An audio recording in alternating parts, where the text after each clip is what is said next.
సుజిత్ అదృష్టవంతుడు అని దిల్ రాజు మాట్లాడుతూ, నేను ప్రభాస్ చేసిన మిస్టర్ పర్ఫెక్ట్ కంటే యూవీ క్రియేషన్స్ వాళ్ళు మిర్చి సినిమాను ఎక్కువ బడ్జెట్ పెట్టి చేశారు. అంత బడ్జెట్తో ఎందుకు సినిమా చేస్తున్నారని అడిగితే మా ప్రభాస్ కోసం అన్నారు. ఆ సినిమా బ్లాక్ బస్టర్. బాహుబలి తరువాత ప్రభాస్ డేట్స్ ఇస్తే ఏ ప్రొడక్షన్ హౌస్ అయినా డబ్బులు సంపాదించుకోవాలని చూస్తుంది. బాహుబలి 2 కంటే ఎక్కువ బడ్జెట్ పెట్టి ఈ సినిమాను చేశారు. మళ్ళీ ఎందుకు ఇంత బడ్జెట్ అంటే అన్న ప్రభాస్ కోసమే అని అన్నారు. నిర్మాతలు నేను వారిని చూసి ఆల్ ఇండియా సినిమా ఎలా తీయాలో నేర్చుకుంటున్నాను. ఆగస్టు 30 కోసం వెయిట్ చేస్తున్నా. సుజిత్ అదృష్టవంతుడు.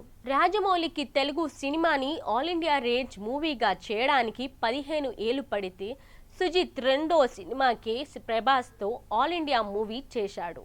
టీజర్ చూసి అతని విజన్కి ఆశ్చర్యపోయాను. టీజర్ చూస్తుంటే ప్రభాస్ ఏ రేంజ్లో కొట్టబోతున్నాడో అర్థమవుతుంది. సాహో కూడా ఆల్ ఇండియా లెవెల్లోనే కాదు, ప్రపంచ వ్యాప్తంగా పెద్ద హిట్ కావాలి. తెలుగు సినిమా తెలుగు ప్రజలు గర్వపడేంత హిట్ కావాలని కోరుకుంటున్నాను అని అన్నారు. ఆ ధైర్యాన్ని ఇచ్చింది రాజమౌళి. గీతా ఆర్ట్స్ అధినేత అల్లు అరవింద్ మాట్లాడుతూ, మామూలు హీరో అయిన ప్రభాస్ బాహుబలితో ఇండియా స్టార్స్తో పోల్చే రేంజ్కి ఎదిగాడు. మన తెలుగువాడు మన హీరో ఇంత పెద్దవాడు కావడం చాలా గర్వించదగ్గ విషయం. నిర్మాతలు వంశీ, ప్రమోద్, విక్కీలకు భయమేంటో తెలియదు. దానివల్ల వందల కోట్లు ఖర్చు పెట్టి సాహో సినిమాను చేశారు.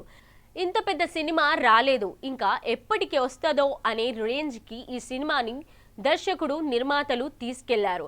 వాళ్లకు ఆ ధైర్యాన్ని ఇచ్చింది రాజమౌళి. ఈ చిత్రం గొప్ప విజయాన్ని సాధించాలని కోరుకుంటున్నానని అన్నారు.